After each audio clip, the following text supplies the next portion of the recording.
The mountain split open just after noon, and when the black earth rolled down toward the town of Briar Glen, Alma Serrin did not run. She stood in the middle of the road with rain on her round face, a torn ledger pressed against her chest, and the man who had stolen her land shouting for someone to stop her. Behind him, the bell tower shook. Windows burst. Horses screamed in their stalls. A wall of mud and broken timber rushed out of the old mountain cut, carrying secrets that had been buried for nearly 9 years. Alma could see bones in the dark soil. She could see rusted expedition packs, shattered lanterns, and a silver compass that had once belonged to a missing surveyor. She could also see Milo Fenner, trapped beneath a fallen beam near the freight yard. The same townspeople who had laughed when Alma asked for work were now calling her name, begging her to help them. She had every reason to turn away. Instead, she dropped the ledger, lifted her skirts, and ran toward the disaster with all the strength the town had sworn she did not possess. 3 months earlier, Alma had stood inside Harlan's Mercantile while 6 men watched her ask for a job. The store smelled of coffee beans, lamp oil, leather, and damp wool. Snow tapped against the front windows, though spring was supposed to be only a few weeks away. Alma kept both hands folded over the handle of her worn basket. Her faded blue scarf covered most of her dark hair. Her brown eyes were tired, but she held them steady. Mr. Harlan leaned against the counter and looked her up and down. "You want to work here?" he asked. "Yes, sir," Alma said. "I can keep accounts. I can sew sacks, sort freight, clean shelves, and cook for the workers. My husband handled supply records for years." "I helped him every evening." One of the men near the stove laughed into his coffee. Mr. Harlan rubbed his jaw. "The work is quick. I can be quick. It requires standing. I can stand. It requires moving through narrow aisles." Alma knew where the conversation was going. She had heard the same careful tone at the hotel, the bakery, the laundry, and the school kitchen. Mr. Harlan glanced at the men by the stove. "Truth is, Mrs. Serrin, there isn't much space behind the counter. You're a little too broad for the work." The men laughed openly this time. A thin rancher with tobacco stains on his beard called out, "She could work as the counter." Another man slapped his knee. Alma's fingers tightened around the basket handle. Heat moved up her neck and settled in her cheeks. She looked toward the window, where her reflection floated against the gray afternoon. Her face was round, her shoulders were wide. Her body had grown heavier during the long winter after Jonah died, when food had been the only warmth she could create with her own hands. Mr. Harlan gave her a false little smile. "Nothing personal." Alma looked back at him. It sounded personal. The store went quiet for half a breath. Mr. Harlan's smile disappeared. "Well now, beggars ought to be careful about pride." "I am not begging," Alma said softly. "I asked for work." The rancher near the stove made a pig sound. Alma turned and walked toward the door. She did not hurry. She would not give them the pleasure of seeing her rush. When she opened the door, cold wind pushed snow against her face. Behind her, someone said, "Careful, boys, she might block the street." More laughter followed her outside. Alma stood on the wooden walkway, with her basket hanging from one hand. Briar Glen stretched along the narrow valley below Mount Harrow, a town of steep roofs, muddy streets, smoking chimneys, and people who remembered every weakness a person had ever shown. Before Jonah's death, they had greeted Alma kindly enough. Shopkeepers extended credit. Women invited her to church suppers. Men tipped their hats when she passed. Jonah Serrin had been useful to them. He had surveyed trails, repaired bridges, guided supply wagons, and found safe paths through storms. He had saved 2 miners during a winter collapse, and once carried an injured child 5 miles through snow. People had called him dependable, brave, and steady. Then a rock slide took him on the eastern ridge. The town buried him on a cold morning beneath a cedar tree. For 2 weeks, people brought Alma bread, beans, and kind words. During the 3rd week, the bank arrived with papers. By the end of the month, kindness had become impatience. By spring, Jonah's widow was simply another heavy woman asking for favors. Alma walked down the steps of the mercantile and crossed the muddy road. She kept her head lowered as a wagon rolled past. One of the wheels struck a rut and splashed brown water across the hem of her dress. The driver did not apologize. She continued toward the bank. Briar Glen Savings and Trust occupied the strongest brick building in town. It had iron bars over the side windows and a polished brass plate beside the door. Jonah used to say, a bank was just a church where men prayed to numbers. Alma had never found the joke funny. Inside, the room was warm and silent. A clerk named Orson Pike sat behind a tall wooden desk, writing in a large book. He was a narrow man, with pale lashes and a neck that seemed too long for his collar. When he noticed Alma, he sighed. Mrs. Serrin.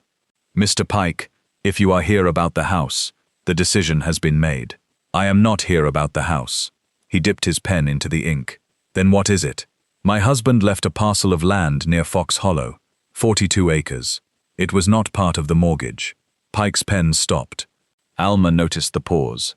He looked down at his book. I believe you are mistaken. I have the original survey map. Maps are not deeds. I also have Jonah's letter from the county office. Letters are not deeds either. Alma stepped closer. Then show me the deed. Pike raised his eyes. There is no reason for me to show you anything. It is my land. No, Mrs. Serrin. It was transferred 6 months before your husband's death. The room seemed to tilt. Transferred to whom? Pike closed the ledger. The Briar Glen Development Company. Alma stared at him. Jonah would never have sold that land. He signed the transfer. No, the record is clear. My husband planned to build a freight stop there. He talked about it every night. Men change plans. He did not. Pike stood. I understand grief can make certain facts difficult to accept. Do not speak to me about grief. His mouth tightened.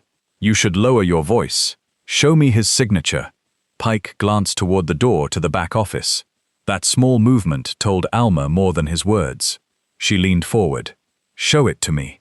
A deeper voice came from behind her. There is no need for a scene. Alma turned. Gideon Voss stood near the entrance, removing black leather gloves one finger at a time. He was tall, silver-haired, and neatly dressed in a dark wool coat. He owned the largest freight company in the county, half the timber rights north of the valley, and more buildings in Briar Glen than anyone could count. His name appeared on the schoolhouse plaque, the church bell, the town fountain, and the new medical room beside the sheriff's office. People called him generous. Children were taught to thank him during public ceremonies. Gideon smiled at Alma, with the calm patience of a man speaking to a confused child. I heard raised voices, he said. My husband's land was transferred to your company. To a development company, in which I hold an interest. Jonah did not sell it. Gideon placed his gloves on the counter. The papers say otherwise. I want to see them. That can be arranged through the county office.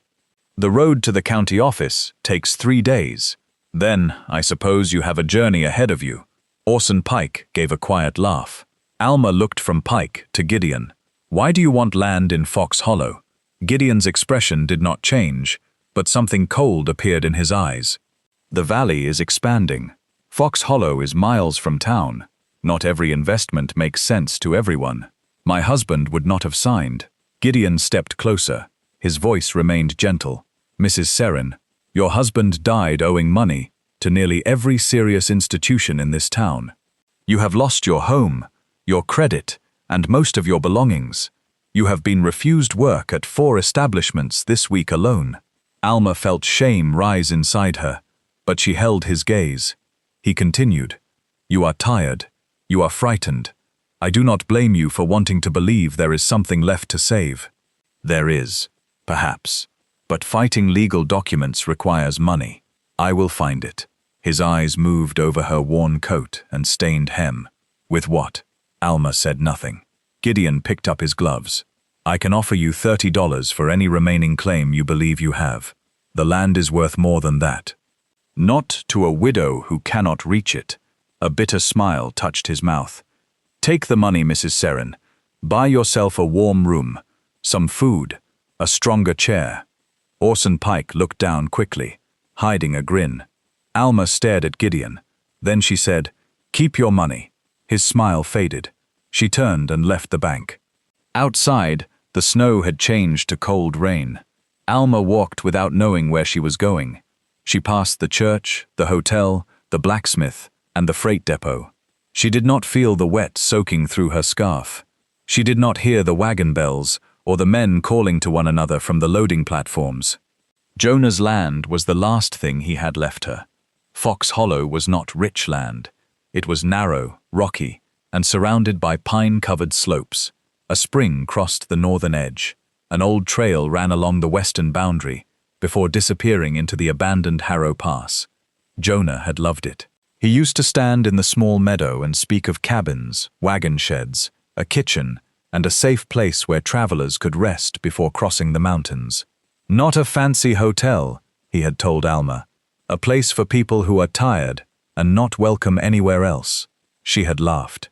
That sounds like a home for every mule driver in Colorado, and half the preachers. They had planned the kitchen together. Jonah wanted a wide stove and a long table. Alma wanted shelves beneath the windows and a garden close to the spring. After his death, she had been unable to visit. The place hurt too much. Now someone had forged his name and taken it. Alma reached the end of town and stopped beneath the roof of an abandoned livery stable. She sat on an overturned bucket and pressed both hands against her face. For a few minutes, she let herself cry. She cried for Jonah, for the lost house, for the men in the mercantile, for the bank papers, and for the fact that being treated cruelly had somehow become normal. When the tears slowed, Alma heard wagon wheels nearby. A freight wagon rolled into the yard beside the depot. The driver struggled to control a nervous team of horses. Wooden crates rattled under a canvas cover marked with a red circle. A broad man named Lou Drayton stepped from the depot and began shouting. "Where is Cobb?" A worker shrugged. "Gone." "What do you mean, gone?" "Left his coat in the bunkhouse and rode south before sunrise." Lou cursed. "That load has to reach Alder Camp by Friday. No driver is taking Harrow Pass. The southern road adds 8 days. Then it adds 8 days. The medicine won't keep." Alma lowered her hands. Alder Camp was a small mining settlement beyond the northern ridge. Fever had spread through the bunkhouses 2 weeks earlier. The regular road had washed out near Crow River. Harrow Pass was the only direct route. It had also been abandoned for years. People said the trail was unstable. They said strange lights moved through the trees at night. They said voices could be heard inside the old survey tunnels. Most of all, they said Milo Fenner still lived somewhere in those mountains. Lou noticed Alma beneath the stable roof. He looked at her for a long moment, then walked over. "Mrs. Serrin, Mr. Drayton, you know wagon teams. Jonah taught me. You ever drive freight? Not alone." He looked toward the wagon. "I have $60 for anyone who gets that load to Alder Camp in 4 days." Alma's heart struck hard against her ribs. $60 would pay for travel to the county office. It might also pay a lawyer to examine the deed. "Why did your driver leave?" she asked. Lou rubbed the back of his neck. "Nerves." "What kind of nerves?" "The foolish kind." "About Harrow Pass." He did not answer. Alma stood. "Who owns the freight?" Lou glanced toward the depot. A small brass plate beside the door read Voss Transport and Timber. Alma felt a chill that had nothing to do with the rain. "Gideon Voss needs the supplies delivered?" she asked. Lou's jaw tightened. "Alder Camp needs them delivered." "Does Mr. Voss know you are offering me the work?" "I run the yard. That is not what I asked." Lou lowered his voice. "The medicine has to move. I do not care who drives it." Alma looked at the wagon again. 4 days through an abandoned pass, a damaged trail, bad weather, no guard. It was dangerous. It might be foolish. It was also the first real opportunity anyone had offered her since Jonah died. "I will take it," she said. Lou blinked. "You should think." "I have been thinking for 3 months. It has not paid me anything. The pass is hard. So is being poor in Briar Glen. You would leave at first light. I will be here. Lou studied her face. There is one more thing. What? If anyone asks, I did not offer you the route because nobody else wanted it. Why did you offer it? He looked ashamed. Because most men in town believe you will fail before you reach the first ridge. Alma held his gaze. Do you? Lou was quiet. I believe you need the money, he finally said. The next morning, Alma arrived before sunrise wearing Jonah's old trail coat over 2 thick dresses. The sleeves were too long, but the shoulders fit. She carried food, blankets, a lantern, a small hatchet, a sewing kit, and the revolver Jonah had once kept beside their bed. She did not know whether the gun still worked. She hoped she would not need to learn. Lou Drayton had prepared the wagon. 2 strong bay horses stood in the traces. The crates were tied beneath a heavy canvas cover. A small iron stove, medicine boxes, flour, dried beans, lamp oil, blankets, and mining tools filled the bed. Orson Pike stood near the depot speaking with Gideon Voss. Both men watched Alma climb onto the driver's bench. Gideon approached slowly. I heard you accepted the Alder Camp run. I did. You may find the trail beyond your ability. Many things in this town are beyond my ability. People remind me every day. This is not a matter of hurt feelings. No. It is a matter of $60. Gideon rested one gloved hand on the wagon rail. Harrow Pass has not been used since the Fenner expedition disappeared. Jonah used parts of it afterward. Your husband took unnecessary risks. My husband knew the mountains. And yet, the mountains killed him. The words landed with quiet force. Alma looked at Gideon. A few workers nearby stopped moving. Gideon did not apologize. Alma gathered the reins. You should step away from my wagon, she said. His hand remained on the rail. You are placing yourself in danger because you cannot accept a legal transfer. I am taking medicine to sick people. You are trying to earn money for a fight you cannot win. Then you have no reason to worry. For the first time, anger cracked through Gideon's polished expression. Take the southern road. The bridge is gone. Wait until it is repaired. People are ill. That is not your concern. Alma stared at him. Then she looked down at his gloved hand. Move it. The freight yard went silent. Gideon slowly removed his hand. Alma clicked her tongue, and the horses moved forward. As the wagon passed the bank, 2 boys ran beside it. Look, one shouted. The mountain has its own wagon now. The other boy laughed. Careful, lady. Don't sit too hard or you'll break the whole thing. Alma kept her eyes on the road. She did not see Gideon Voss turn toward Lou Drayton with a face as cold as winter stone. By late morning, Briar Glen had disappeared behind the trees. The trail climbed north beside a frozen creek. Patches of old snow hid beneath the pines. The wagon groaned over stones, and the horses breathed white clouds into the sharp air. Alma's arms began to ache after the first 2 hours. Jonah had made driving look easy. He sat loose on the bench, one hand on the reins, whistling to the horses as though he were leading them through a quiet garden. Alma gripped too tightly. She watched every rut. Each time a wheel slipped, fear tightened inside her. Still, she continued. She stopped at noon beside a group of bare aspens. She fed the horses, checked the crates, and ate a piece of cold biscuit.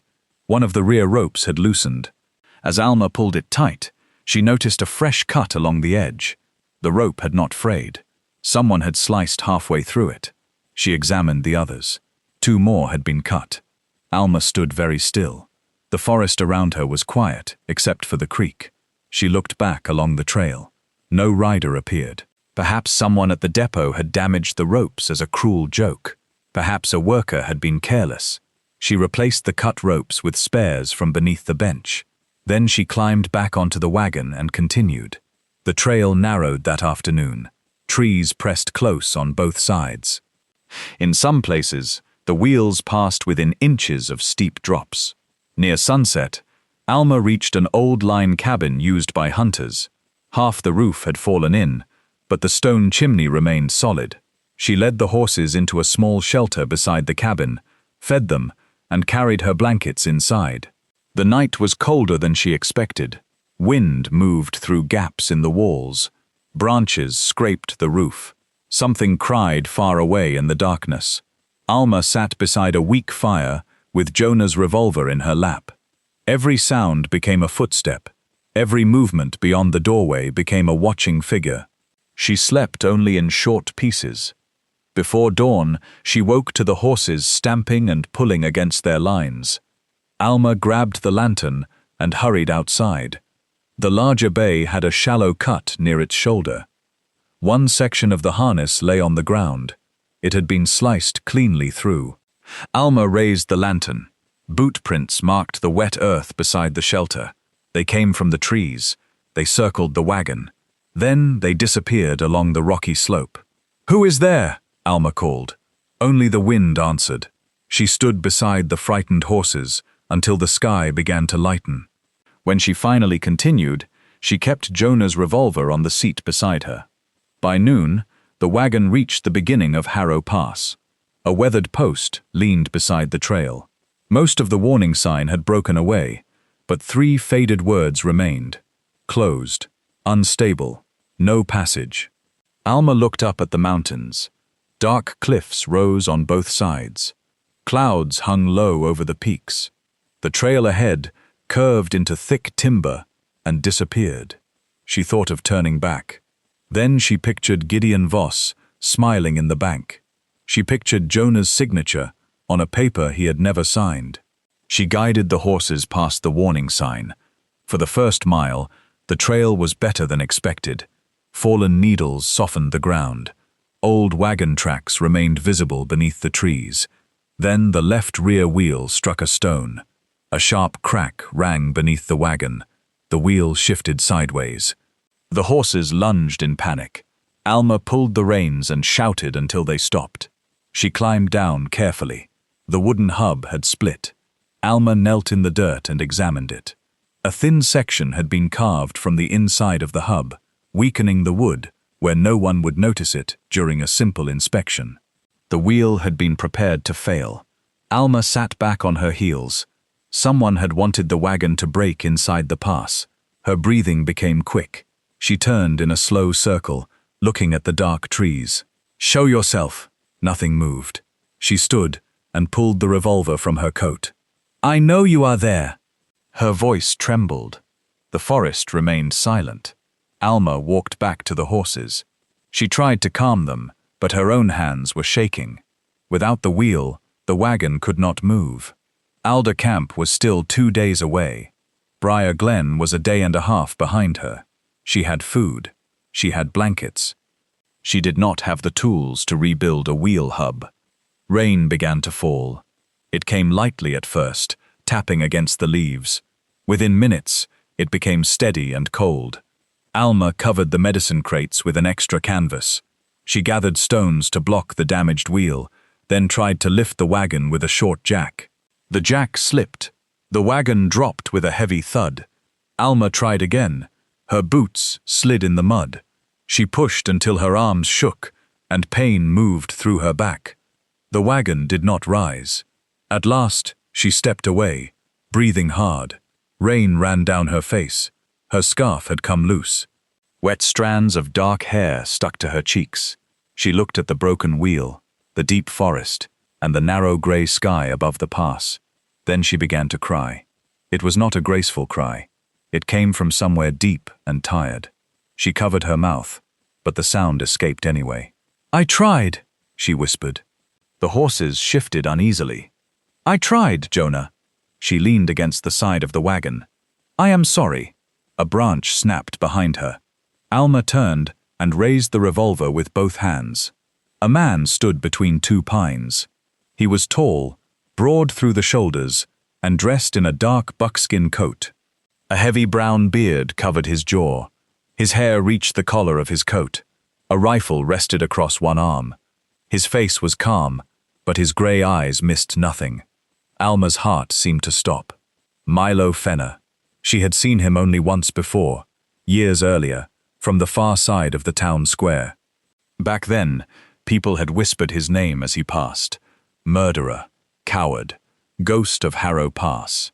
Now he stood 20 feet away, watching her hold a revolver that shook badly in her hands. "If you pull that trigger," he said, "the gun may hurt you more than me." Alma tried to steady it. "Stay where you are." "I am staying. Were you following me?" "No." "Did you cut my harness?" "No." "Did you damage the wheel?" His eyes moved toward the wagon. "No." "Why should I believe you?" "You should not." The answer surprised her. Rain dripped from the edge of his hat.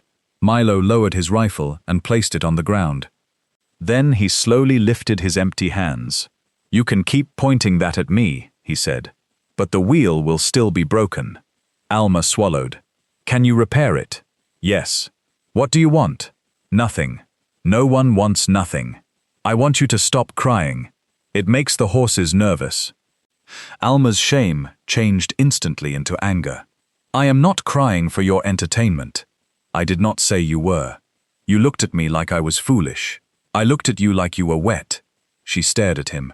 Milo walked toward the wagon, stopping several feet away. "May I see the wheel?" Alma did not lower the gun. Slowly, he crouched beside the damaged hub. After a moment, his face hardened. "This was cut." "I know. Before you left town?" "I believe so." He examined the axle, then looked at the trail behind her. "You were followed." "I found tracks at the cabin." "How many?" "One set. Maybe two." Milo stood. "The rain will hide them. Can you fix the wheel?" "Not here." Her fear returned. "You said you could." "I can build a brace strong enough to pull the wagon to my place." "Where is your place?" 2 miles east." "I am not going into the woods with you." "Then stay here." He picked up his rifle. Alma looked at the broken wheel. Milo turned away. "Wait." He stopped. She lowered the revolver slightly. "People say you killed the Fenner expedition." "No," he said. "They say I caused it." "Did you?" He looked toward the dark slope above the trail. "Your wagon will not survive the next rain." "That is not an answer. It is the only one you are getting." Milo disappeared between the trees. For one terrible moment, Alma thought he had left her. Then she heard the strike of an axe. He returned 20 minutes later, carrying 2 lengths of young pine and a roll of chain. Without speaking, he lifted the rear of the wagon using a stronger jack, removed the broken wheel, and built a rough brace beneath the axle. Alma watched him work. His movements were slow and certain. He did not waste effort. He did not speak unless he needed her to hold something. When the brace was finished, Milo tied his horse behind the wagon and took the reins. "I can drive," Alma said. "The trail to my cabin is narrow. I drove this far and broke here. The wheel was damaged." "I know." "Then do not speak as though I caused it." He looked at her. A faint expression touched his face. "It might have been respect." "Sit beside me," he said. The route to Milo's cabin was not a road. It was a narrow line through trees and stone. The wagon leaned sharply in several places, and Alma held the seat with both hands. At last they entered a small clearing beside a stream. Milo's home was a plain log cabin with a low roof, a stable, a smokehouse, and a workshop built against a rock wall. The place was quiet but carefully kept. Split firewood stood beneath a shelter. Tools hung in neat rows. A small patch of winter herbs grew beneath one window. Milo guided the wagon into the workshop. "You can sleep in the cabin," he said. "Where will you sleep?" "Stable." "I will not take your bed. There are 2 rooms." "Why?" He looked at her. "Most cabins have more than 1 room." "I meant, why are you helping me?" He removed his gloves. "Because someone damaged your wagon." "That happens to concern you." "It happened in my pass." Alma noticed the way he said it. "Your pass." Milo's face closed. "The horses need water." He walked away. Inside the cabin, Alma found a large stone fireplace, a narrow kitchen, and simple furniture made by hand. No dust covered the shelves. No dirty dishes sat in the sink. A row of books rested beside the hearth. On the wall hung an old expedition map. Alma moved closer. A faded line crossed Harrow Pass and continued toward Fox Hollow. Her land. Small marks had been drawn along the route in dark ink. One mark looked familiar. It was a small circle with 3 short lines beneath it. Jonah used to draw the same symbol in the corners of his trail notes. It meant hidden water. Alma heard Milo behind her. She turned. He held an armful of wood. "Where did you get this map?" she asked. He placed the wood beside the fireplace. "It belonged to my brother. Was he part of the expedition? He led it. What were they looking for? A railway route. Through Fox Hollow." Milo glanced at the map. "Possibly. My husband made that mark." "No. That map was drawn before Jonah came to Briar Glen. I know his handwriting." "That is not handwriting. He used that symbol. Many surveyors did." Alma studied him. "You knew Jonah." Milo bent to light the fire. "Everyone knew Jonah. Not like that." He struck a match. The flame shook slightly between his fingers. Alma stepped closer. "Did my husband come here?" Milo touched the match to the kindling. "Yes." The fire caught. Alma waited. Milo sat back on his heels. "He came 3 times. When?" "The year before he died." "Why?" "He wanted to know what happened to the expedition." "What did you tell him?" "The truth." "What is the truth?" Milo stood. "That the mountain took them. People say you led them onto an unsafe trail." "I did." "People say you left them." "I did not." "Then why did you come back alone?" His eyes turned cold. "I did not come back alone." Alma felt a soft chill move through her. "Who came with you?" Milo looked toward the window. "No one who stayed." Before she could ask more, he walked out. Alma stood beside the fire, listening to rain strike the roof. That evening, Milo repaired the wagon wheel beneath a hanging lantern, while Alma cooked stew from dried venison, onions and potatoes. He had not asked her to cook. She needed something to do with her hands. When he entered, soaked and tired, he stopped at the smell. "There is enough for both of us," she said. "I did not expect that. I did not expect shelter." He removed his coat and sat across from her. For several minutes, they ate in silence. Milo's table was small. Their knees nearly touched beneath it. Alma became aware of how she must look in the firelight. Her wet hair had dried in uneven waves. Her scarf lay beside the stove. Her dress pulled tightly at her waist when she sat. She shifted in the chair. Milo noticed. "Is it weak?" he asked. "What?" "The chair." "No. You keep testing it." Alma looked down. "People sometimes make comments. About chairs. About me breaking them." Milo continued eating. After a moment he said, "I built that chair from white oak." Alma waited. "It could hold a black bear." She looked at him sharply. Milo raised his eyes. There was no cruelty in them. "I did not mean you resemble a bear. Thank you for clearing that up. I meant the chair is strong." Alma tried not to smile. A quiet laugh escaped her anyway. Milo looked almost surprised by the sound. It was the first time Alma had laughed in weeks. The next morning, the rain had stopped. Milo replaced the damaged hub with a new piece of ash wood. He also checked every rope, pin, bolt, and section of harness. Near the front axle, he found a folded strip of paper pushed inside a narrow gap. Alma opened it. 3 words had been written in block letters. "Turn back, widow." Milo read it over her shoulder. "Someone knew your route," he said. "Only Lou Drayton and the men at the depot. And Voss." Alma looked at him. "You know Gideon Voss?" Milo's jaw tightened. "Yes. Was he part of the expedition?" "You paid for it." The air between them changed. Alma looked toward the map inside the cabin. "What happened on that mountain?" Milo wiped his hands on a cloth. "The wheel is ready. You cannot keep refusing to answer." "I can. My husband's land was stolen. His signature was forged. The land sits beside the expedition route. Someone damaged my wagon and followed me into the pass. Gideon Voss told me not to come this way." Milo remained silent. Alma stepped in front of him. "Jonah came here because he believed the expedition mattered. Now he is dead." Milo's eyes moved to her face. "You think Voss killed him?" "I do not know what to think." Milo looked toward the mountains. "You should return to town. I need the money." "Forget the money." "I cannot." "Then take the southern trail from here. It adds 5 days. You will live 5 days longer. What are you afraid of?" Milo's expression hardened. That you will find what Jonah found. Alma felt her heartbeat quicken. What did he find? Milo turned away. She grabbed his sleeve. He stopped. Please, she said. The anger left his face. For a moment, he looked simply tired. My brother's expedition had 12 men, Milo said. Surveyors, miners, and 2 guards. Voss told them they were searching for a railway path. In truth, he believed there was silver beneath the western ridge. The ridge above Fox Hollow, yes. Alma's hand fell from his sleeve. Milo continued. The land belonged to several families then. Voss wanted proof of silver before buying it cheaply. The expedition found something. My brother sent a message asking Voss to come personally. Did he? Yes. What happened? A storm came. Then an explosion. An explosion?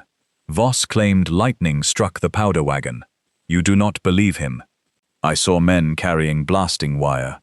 Alma felt cold despite the morning sun. Why would he cause an explosion? I do not know.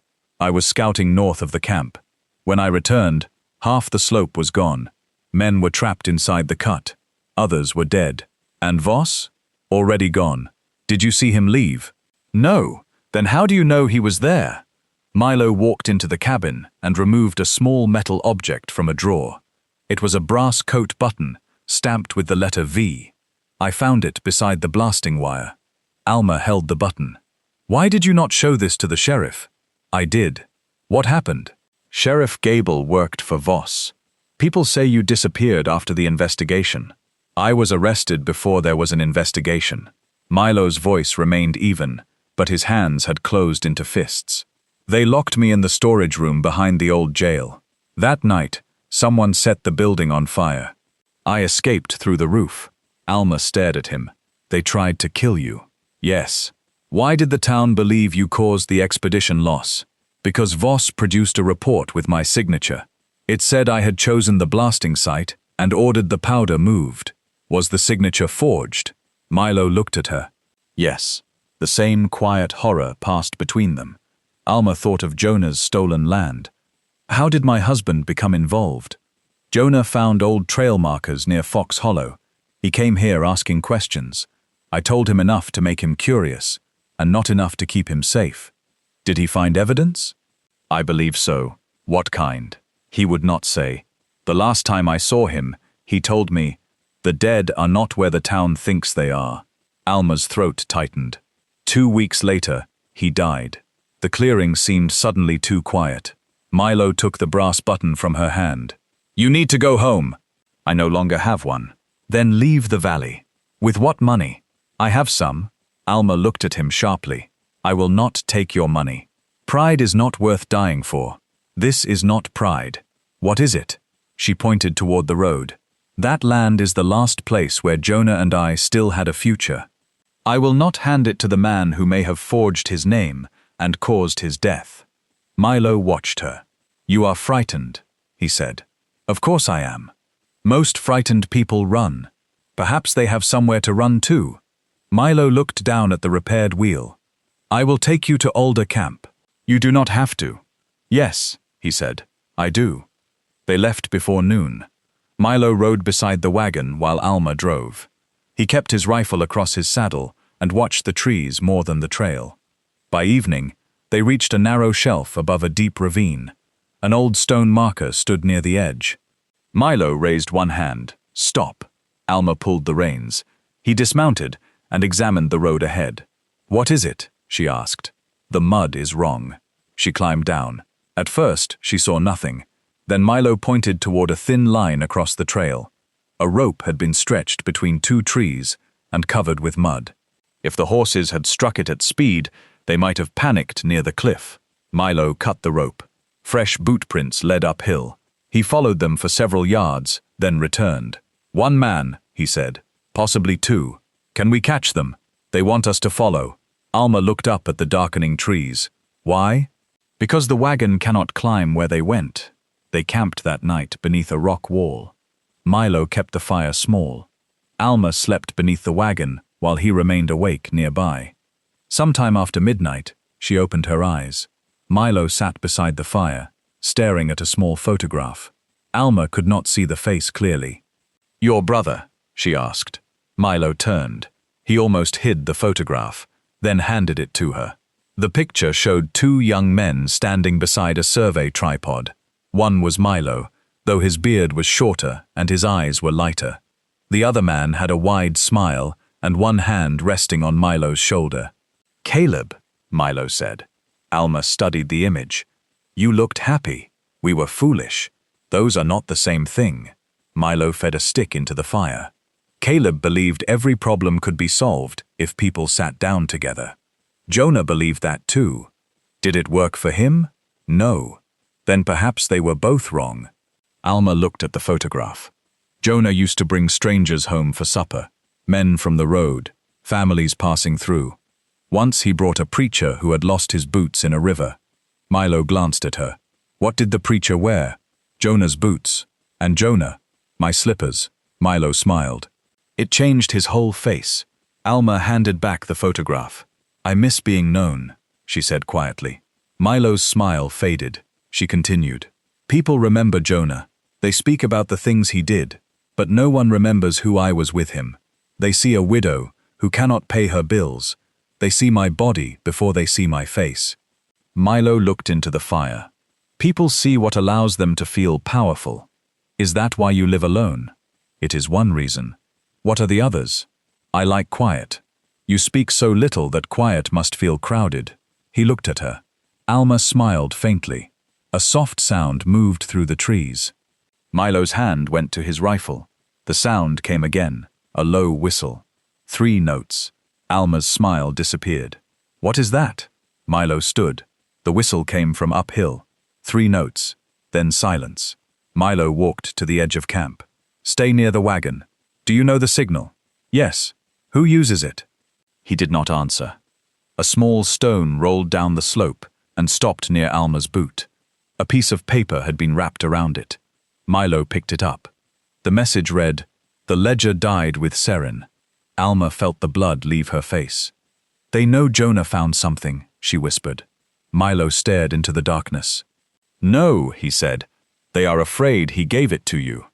At first light, they searched the camp area. The person who had left the message was gone. Milo found a scrap of dark green wool caught on a branch. Alma recognized the color. Gideon Voss issued green winter coats to his senior freight workers. "Lou Drayton has a coat like that," she said. "So do 20 other men. You think Lou knew the wagon was damaged. I think someone in the yard did." Alma climbed onto the wagon bench. "Then we finish the delivery and return before they decide I know too much." The trail grew rougher as they climbed. Snow covered the shaded sections. Twice, Milo had to attach his horse to the wagon to help pull it uphill. Near midday, they passed the remains of an old survey camp. Rusty cans lay beneath the trees. A broken stove stood beside a fallen cabin wall. The ground had sunk around a dark opening in the hillside. Milo stopped. This was the expedition's second camp. Alma climbed down. On a weathered beam beside the tunnel opening, someone had carved the circle with 3 lines beneath it. Jonah's watermark. Alma walked closer. Jonah was here. Milo examined the carving. "It is newer than the camp." Alma traced the mark with 1 finger. Beneath it, almost hidden by moss, were 2 smaller letters. A. S. Her initials. A memory came back to her. One summer evening, Jonah had sat at their kitchen table, drawing symbols on a scrap of paper. "If anything ever happens to me," he had said lightly, "follow the water." Alma had thrown a towel at him. "Do not speak that way. I am serious. You are always serious when you are being foolish." He had laughed, folded the paper, and tucked it into his coat. At the time, Alma thought he was teasing. Now her hands began to tremble. "Follow the water," she whispered. Milo looked at her. "What?" "Jonah told me to follow the water." They searched around the mark. A narrow path led behind the ruined camp to a spring flowing from the rocks. Milo moved loose stones near the waterline. Behind one stone, they found a rusted tobacco tin. Inside was a strip of oilcloth wrapped around a small brass key. No note, no explanation. Alma held the key in her palm. "Do you recognize it?" she asked. Milo shook his head. A rifle cracked from the trees. The bullet struck the rock beside them. Milo pushed Alma to the ground. Behind the wall, another shot hit the ruined cabin. They crawled behind the fallen stones. Milo raised his rifle and fired once toward the ridge. Branches moved. A horse galloped away through the trees. Milo started to rise. Alma grabbed his coat. "Do not follow. He may circle back, or lead you into another trap." Milo looked at her hand gripping his coat. Then he lowered himself again. They waited several minutes. No more shots came. Milo examined the mark in the rock. The bullet had struck less than a foot from Alma's head. "Still want to continue?" he asked. Alma looked at the brass key. "Yes." They reached Alder Camp late the next afternoon. The mining settlement looked exhausted. Smoke hung low between the bunkhouses.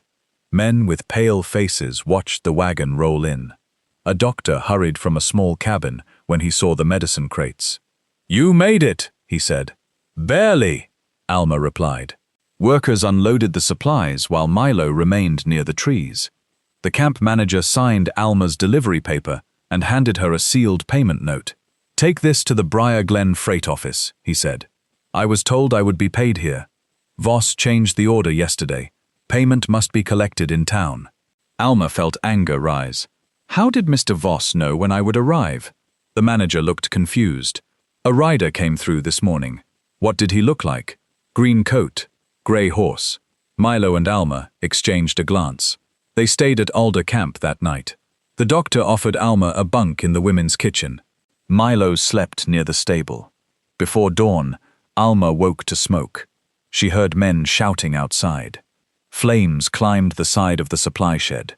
Alma rushed from the bunkhouse. The wagon stood beside the burning building. Someone had rolled 2 empty oil barrels beneath it and set the canvas cover alight. Milo was already there. He cut the horses loose, while workers carried buckets from the well. Alma grabbed a blanket, soaked it, and beat at the flames on the wagon bed. The heat drove her back. A medicine crate cracked open. Glass bottles rolled across the ground. "Leave it!" Milo shouted. "The delivery paper is under the seat." "Leave it."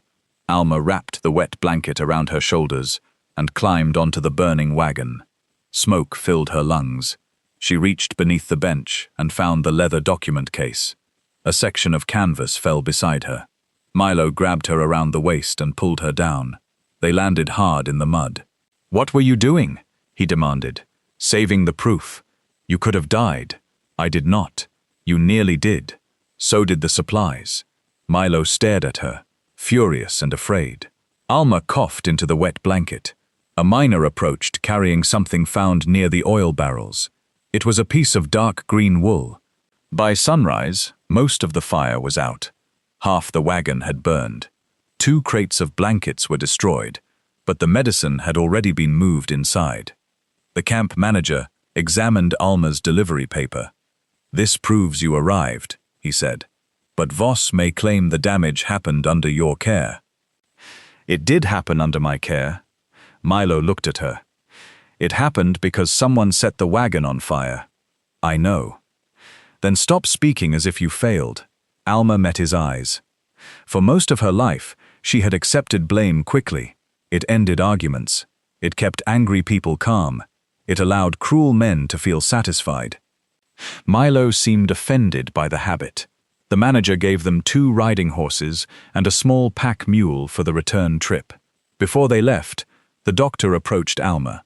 "You saved lives by bringing that medicine," he said. Alma looked toward the sick cabins. "I only drove it here." "No," the doctor replied. "You brought it through a closed pass while someone tried to stop you. That is not only driving." The words stayed with her as she and Milo rode south. They returned by a hidden trail along the eastern slope. Milo chose the route to avoid whoever had followed them. The path was narrow, but beautiful. Ice shone along the cliffs. Eagles circled high above the valley. In the afternoons, sunlight moved across the snow like gold. For brief stretches, Alma forgot to be afraid. On the second day, they reached a small stone shelter built into the mountainside. Snow began falling before dark, so they stopped early. Inside, Milo lit a fire. Alma removed the brass key from her pocket and turned it in her fingers. What could Jonah have wanted me to open? Something near water. Fox Hollow has a spring. So did the old survey camp. Could there be a lock near the spring? Possibly. Alma looked at him. Will you come with me? To Fox Hollow? Yes. Milo was quiet. You could take your payment and leave the valley, he said. And let Voss keep the land? You would be alive. Is that what you did? His face tightened. Alma regretted the words immediately. I am sorry. No, Milo said. It is what I did. He sat near the fire. I ran because I was wounded and afraid. Then I stayed hidden because I believed the town had already chosen its truth. They had. Yes. But Jonah did not. Milo looked at her. Neither do I, she said. Snow whispered against the shelter entrance. Milo stared into the flames. I found one survivor after the explosion, he said. Alma waited. A boy named Eli Mercer.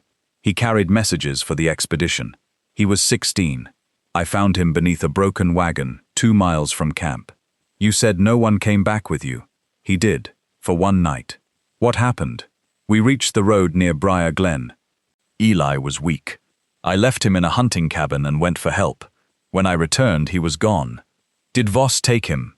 I believe so. Was his body found? No.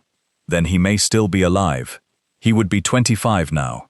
Jonah said the dead were not where the town believed. Milo's eyes shifted toward her. You think he found Eli? Maybe he found proof Eli survived. Milo leaned back against the stone wall. There is a mark on the old expedition map, near Fox Hollow. My brother drew it the week before the blast. What kind of mark? A square beside the spring? A building? Or a storage box? Alma closed her hand around the key. They reached Briar Glen on a cold, bright morning. People gathered before they reached the freight yard. Word of the fire had arrived ahead of them. Gideon Voss stood on the loading platform with Lou Drayton, Orson Pike, Sheriff Gable, and several workers. Alma dismounted carefully. Gideon looked at the pack mule. Where is my wagon? Burned at Alder Camp. Murmurs moved through the crowd. Gideon turned to Lou. You placed thousands of dollars in supplies under her control. Lou's face was pale.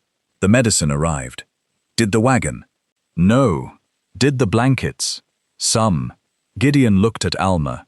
You were trusted with property you could not manage. The wagon was set on fire. By whom? I do not know. Gideon noticed Milo. The color left his face for only a moment. Then he smiled. Milo Fenner, he said. The ghost has returned. Sheriff Gable placed one hand near his pistol. Milo remained beside his horse. Gideon looked from Milo to Alma. Now I understand. Understand what? Alma asked.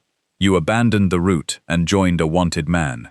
I completed the delivery, you claim. Alma removed the signed paper from the leather case. Gideon barely looked at it. Documents can be forged, he said. The cruelty of the words struck harder because of how calmly he spoke them. Alma stepped forward. You would know. The crowd became silent. Gideon's eyes narrowed. Sheriff Gable moved between them. That is enough. No, Alma said. It is not. She faced the townspeople. Someone cut my wagon ropes. Someone sliced the harness. Someone damaged the wheel before I left town. A man in a Voss freight coat followed us through Harrow Pass. He fired at us and burned the wagon at Alder Camp. Lou stared at Gideon. Gideon lifted one hand. A frightened widow travels into the mountains with Milo Fenner and returns telling stories. Should we be surprised? She has proof of delivery, Milo said. Gideon turned toward him. You have no right to speak in this town. Milo's expression did not change. That has never stopped you. Sheriff Gable drew his pistol. Fenner, place your rifle on the ground. Milo slowly lowered it. Alma stepped between him and the sheriff. He did nothing. He is wanted for 12 deaths. He saved my life. Sheriff Gable looked at her with disgust. Move aside. No. Someone in the crowd laughed. A woman near the hotel whispered loudly. Look at her protecting him. A lonely widow will take any man who looks her way. Another voice said, Maybe Fenner likes them big enough to hide behind. Laughter spread. Alma felt the old shame rise, hot and familiar. She looked at the faces around her.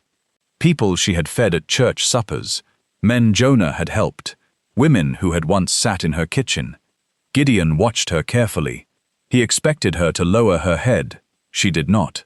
"You may laugh at my body," Alma said. "You may call me lonely. You may pretend that makes my words untrue, but I delivered the medicine." The camp manager signed the paper, and someone tried very hard to keep me from returning. A new voice came from behind the crowd. "She is telling the truth." Lou Drayton stepped down from the freight platform. Gideon turned. "Be careful." Lou swallowed. "I checked that wagon the evening before she left. The hub was sound. Then she damaged it." "No. I saw Orson Pike near the wheel after midnight." Everyone looked at Pike. The bank clerk stepped back. "That is a lie," Lou continued. "Pike told me Mr. Voss ordered an inventory." Gideon's voice became sharp. "You are confused." "No," Lou said. "I have been confused for years." "I am not confused now." Sheriff Gable lifted his pistol. "This discussion is over. Fenner is under arrest." A stone struck the sheriff's shoulder. Everyone turned. No one saw who threw it. In the confusion, Milo grabbed Alma's hand. "Run!" They moved through the crowd, crossed behind the stable, and entered a narrow alley. Shots were fired into the air. Horses panicked in the freight yard. Milo led Alma toward the lower road, where they mounted and rode hard for Fox Hollow. The valley opened beneath them by late afternoon. Alma had not seen the land since Jonah's funeral. The meadow looked smaller than she remembered. The cabin foundation they had started remained near the spring, covered in moss and dead grass. A few stones marked the place where the kitchen would have stood. Alma dismounted. For a moment, she forgot Gideon, the sheriff, and the men following them. She saw Jonah carrying boards across the meadow. She heard him laughing when he dropped a bucket into the spring. She remembered sitting with him beneath the cottonwood tree, sharing an apple, and planning a life they believed was waiting for them. Milo stood at a respectful distance. Alma walked to the spring. Clear water flowed from beneath a shelf of stone. She searched along the bank. Near the foundation, a small square had been carved into one of the stones. Milo knelt beside it. Together, they cleared dirt and leaves from the base. A rusted iron ring appeared. Milo pulled. A flat stone lifted, revealing a narrow wooden box beneath it. The brass key fit the lock. Inside the box were 3 oilcloth packets. The first contained copies of land records, showing that Gideon Voss had purchased parcels along the proposed railway route before the expedition disappeared. The second held letters from Caleb Fenner to a county judge. In them, Caleb described finding silver beneath Fox Hollow and discovering that Gideon had lied about the purpose of the expedition. Caleb feared Voss planned to remove the crew after they mapped the deposit. The third packet contained a small ledger. Most pages listed payments. Sheriff Gable, Orson Pike, 2 members of the county records office, a blasting supplier, a man named E. Mercer. Alma's breath caught. Milo saw the name. "Eli," he whispered. Beside the payment was a note. "Transfer to North Site. Keep hidden until signatures complete." The date was 2 weeks after the expedition vanished. "He survived," Alma said. Milo closed his eyes. Another paper lay beneath the ledger. It was written in Jonah's hand. "Alma, if you are reading this, I failed to come home, or failed to explain in time. I am sorry for both. Gideon Voss caused the Harrow explosion to hide the silver claim and silence Caleb Fenner. Milo was blamed because he survived. Eli Mercer survived too. Voss has kept him at the North Timber Camp under another name because Eli witnessed the blast. I found him, but he is frightened and watched. Voss needs our land because the main silver vein and the safest rail path meet beneath Fox Hollow. Do not sign anything. Do not trust Pike or Gable. Follow the water. Milo will understand the map. You once told me I was brave. The truth is, I was brave because I knew you were waiting for me. Forgive me, Jonah." Alma read the letter twice. Her vision blurred. She pressed it against her chest and bent forward as grief moved through her. Milo sat beside her without speaking. "I was waiting," she whispered. "I waited all night." Milo rested one hand on the ground between them. Alma reached for it. His fingers closed around hers. "He knew," Milo said softly. "Jonah knew what happened, and it killed him. We do not know that." "Yes, we do." A rider appeared on the ridge, then another. Milo stood. Sheriff Gable entered the meadow with 4 armed men. Gideon Voss rode behind them. Alma quickly placed the papers inside her coat. Milo held the ledger beneath his shirt. Gideon dismounted. "You have caused a great deal of trouble," he said. Sheriff Gable aimed his pistol at Milo. Gideon looked toward the open box. "I wondered where Serrin hid it." Alma's grief turned into anger. "You killed him." "No. You caused the rock slide. Your husband climbed where he should not have climbed. You knew he found Eli Mercer." Gideon's face became still. Milo watched him. "Eli is alive," Milo said. Gideon looked toward the sheriff. "Search them." Alma stepped backward. "You forged Jonah's signature. I purchased the land legally. You paid Pike." Gideon sighed.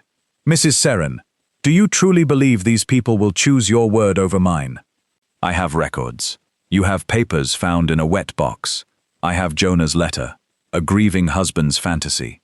He named Eli." Gideon took another step. "You should have accepted the $30. You should have left me something worth less." His expression hardened. Sheriff Gable moved toward Milo. Milo struck the pistol aside. The meadow exploded into movement. A horse reared. One of the armed men fired into the ground. Alma ran toward the spring as Milo fought the sheriff. Gideon grabbed the back of Alma's coat. She turned and struck him across the face with the brass key in her fist. He stumbled. Alma pulled free and ran toward the old foundation. A shot cracked behind her. Stone broke near her feet. Milo tackled one of the men. Another reached for Alma. She grabbed a loose board from the foundation and swung it into his arm. He fell back with a shout. Then the mountain made a low, deep sound. Everyone stopped. The ground trembled beneath the meadow. Milo looked toward the western ridge. "Blasting," he said. Gideon's face changed. A second rumble moved through the earth. "What have you done?" Milo demanded. Gideon backed toward his horse. No one answered. A crack opened along the hillside above the spring. Water burst through the ground. The old foundation shifted. Milo grabbed Alma and pulled her away as the stones collapsed into a dark opening beneath the meadow. Timbers appeared in the mud. Old timbers. Expedition timbers. The hillside began to slide. "Run!" Milo shouted. Men scattered toward the ridge. Alma and Milo climbed onto the nearest horse and rode hard toward Briar Glen. Behind them, the western slope continued to break apart. The slide followed the old underground cut toward town. By the time they reached the lower road, a dark wall of mud, timber, and stone was moving through the valley. Briar Glen's warning bell began to ring. The disaster reached the edge of town just after noon. The first surge struck the freight yard, lifting wagons and throwing lumber into the street. The bank windows shattered. Water rushed through the lower buildings. Alma and Milo entered the town from the western road. Gideon arrived moments later, shouting for Sheriff Gable to arrest them. Then, the second wave struck. The bell tower shook. A timber beam fell across Milo's horse. Alma was thrown into the mud. When she lifted her head, she saw Milo trapped beneath the beam near the freight platform. She also saw people running in every direction. Mr. Harlan stood on the mercantile roof, calling for help. Orson Pike was clinging to a broken wagon. The rancher who had mocked Alma beside the stove was trapped with his leg beneath a barrel. A group of children stood inside the schoolhouse, while water rose around the steps. Gideon shouted, "Get the papers! Stop that woman!" Alma pulled Jonah's letter from the mud. For one moment, she looked at the people who had laughed at her. Then she ran toward Milo. She pushed against the beam. It did not move. Milo's face was pale. "Leave me." "No. The schoolhouse." "I see it. You cannot do both." Alma looked around. "Lou!" she shouted. Lou Drayton appeared near the stable.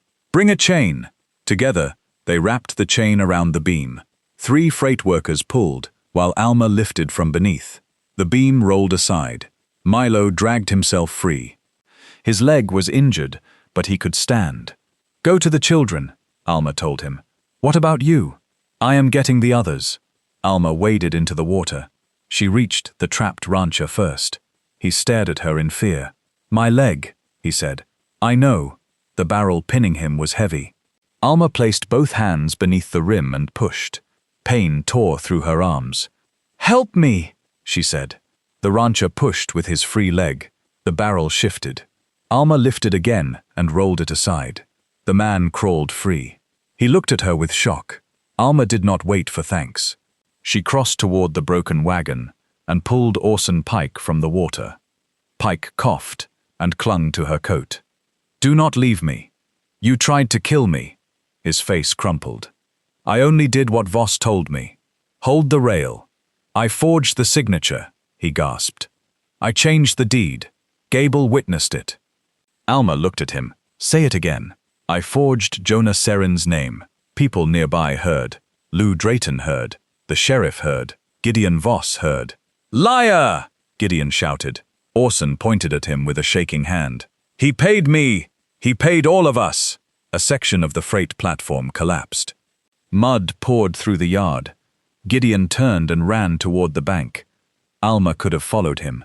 Instead, she heard children screaming. She moved toward the schoolhouse.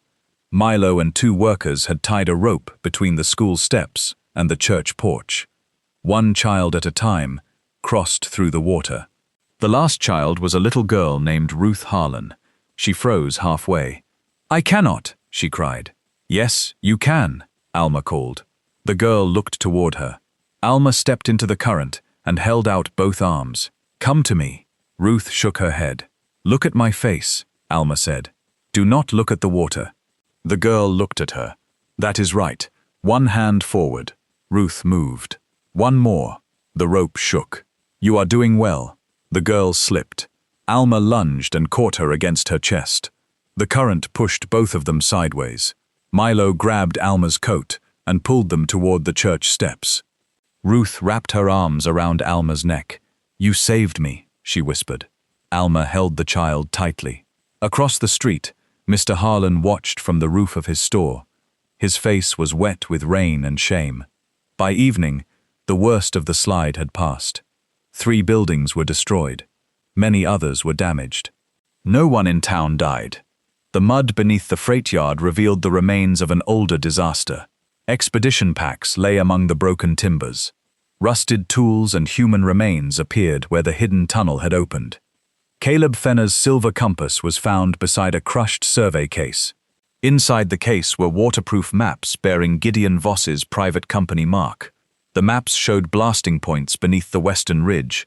They also showed a planned rail line crossing Alma's land. Sheriff Gable tried to leave town before dark. Lou Drayton and 6 miners stopped him.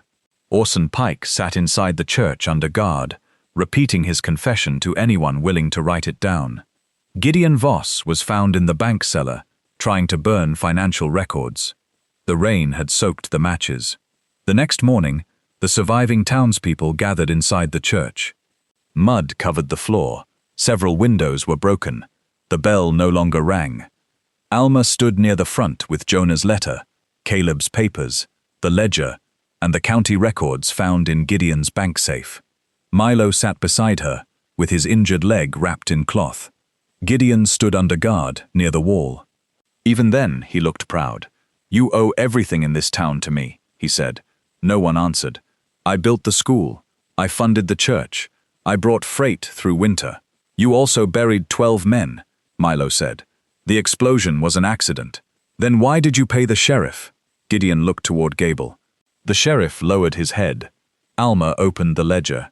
You paid Orson Pike to forge Jonah's deed. You paid the county clerk to record it. You paid men to damage my wagon and follow me through Harrow Pass. Gideon laughed softly. You expect these people to believe that you uncovered a grand conspiracy? Alma looked around the church. 3 months earlier, she might have lowered her eyes. Now she saw the rancher whose life she had saved. She saw Ruth Harlan sitting beside her father. She saw miners from Alder Camp who had ridden through the night after hearing about the disaster. She saw Lou Drayton holding Gideon's damaged records. Alma looked back at Gideon. "No," she said. "I expect them to read." Lou placed the records on a table. The Alder Camp doctor stepped forward with the signed delivery paper and the testimony of workers who saw the green-coated rider. Orson Pike repeated his confession. Sheriff Gable admitted that Gideon ordered him to blame Milo for the expedition. Then the church doors opened. An older man entered slowly. He walked with a cane. A pale scar crossed one side of his face. Milo rose. The man looked at him. "Milo Fenner," he said. Milo's voice broke. Eli Mercer had been found at the North Timber Camp after Lou sent riders to search it. For 9 years, Gideon had kept him working under the name Elias March. He had been told Milo died in the jail fire. He had also been warned that his younger sister would be harmed if he spoke about the expedition. Eli faced the town. "Gideon Voss ordered the powder moved beneath the survey camp," he said. Caleb Fenner confronted him. Voss said there were too many men to share the silver claim. He left before the blast. The church became completely silent. Milo covered his face with one hand. For 9 years, he had carried the weight of men he had tried to save. Now, the last living witness had spoken. Gideon looked toward the broken windows, searching for some final path of escape. There was none. Alma stepped closer to him. He gave her a cold smile. "Do you feel powerful now?" "No, you should. You destroyed me. You destroyed yourself." His eyes sharpened. "Your husband would still be alive if he had minded his own affairs." Alma's hand closed. For 1 second, she imagined striking him. She imagined giving him a small piece of the pain he had caused. Then she looked at Jonah's letter.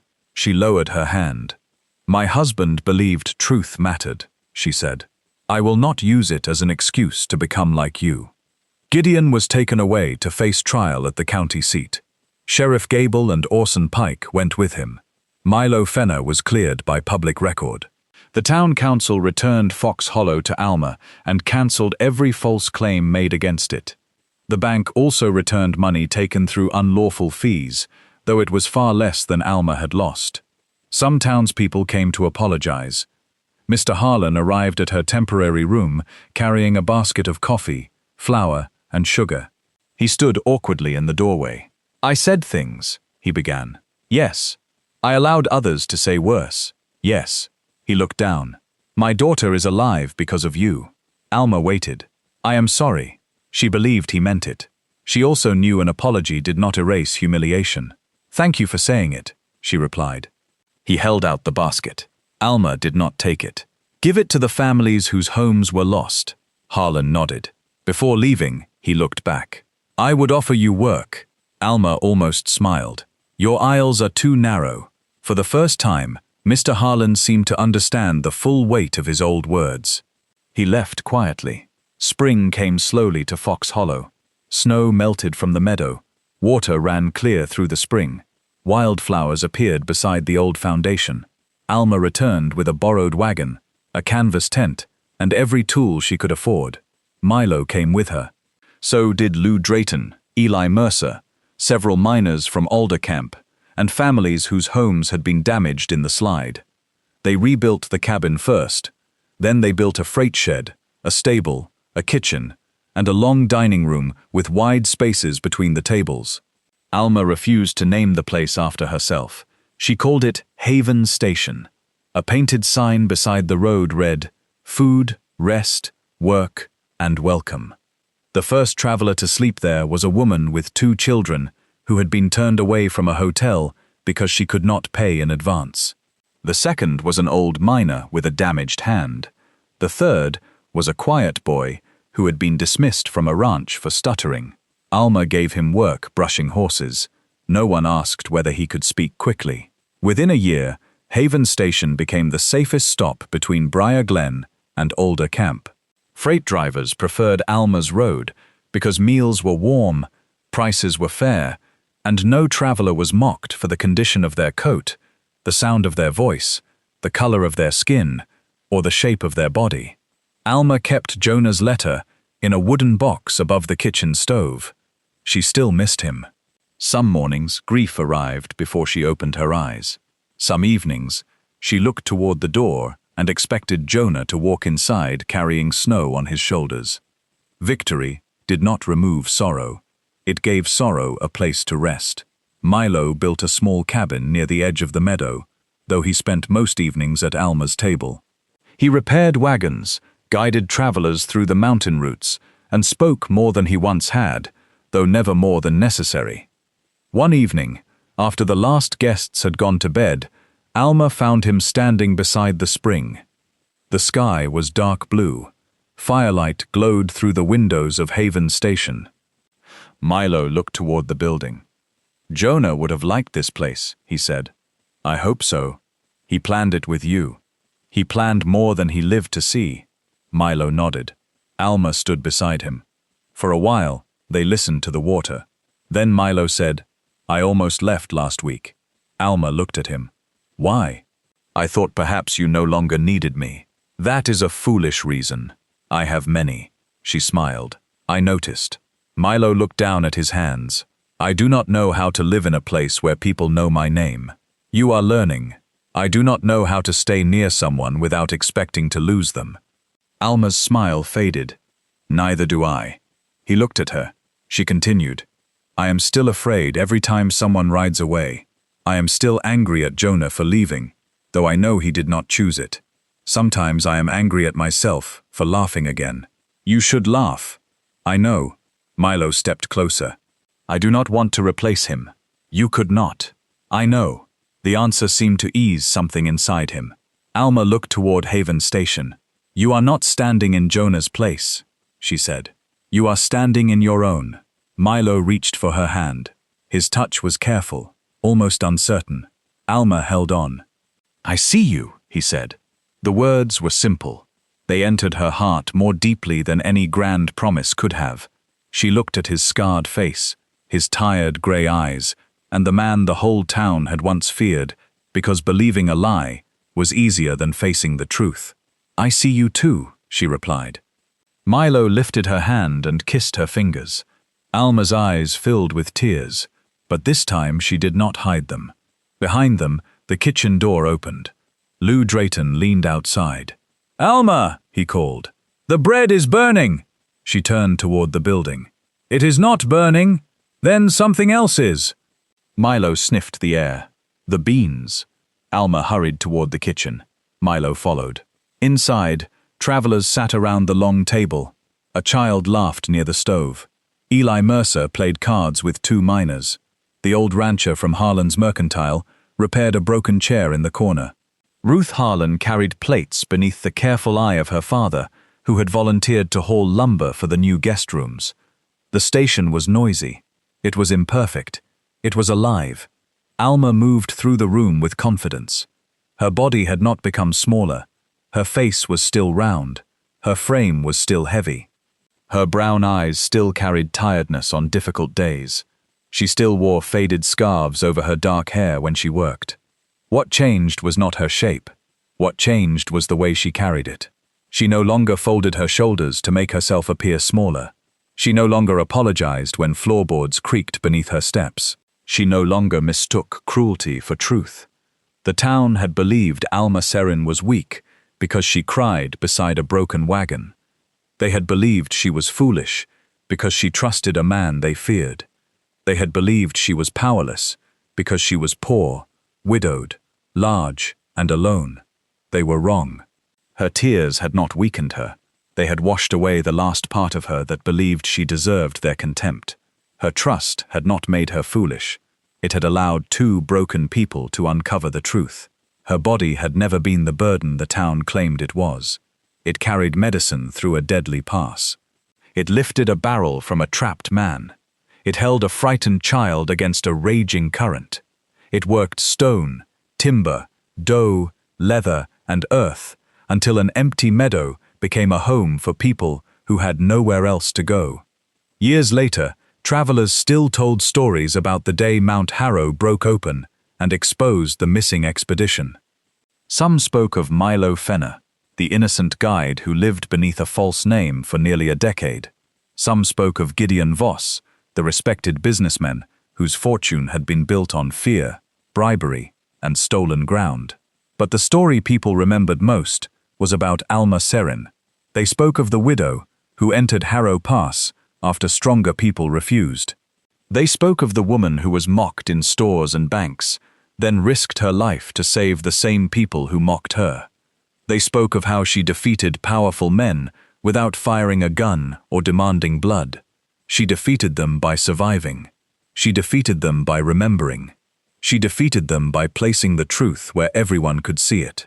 And on quiet nights at Haven Station, when the fire burned low and wind moved softly down from the mountains, Alma sometimes stood outside beneath the cottonwood tree.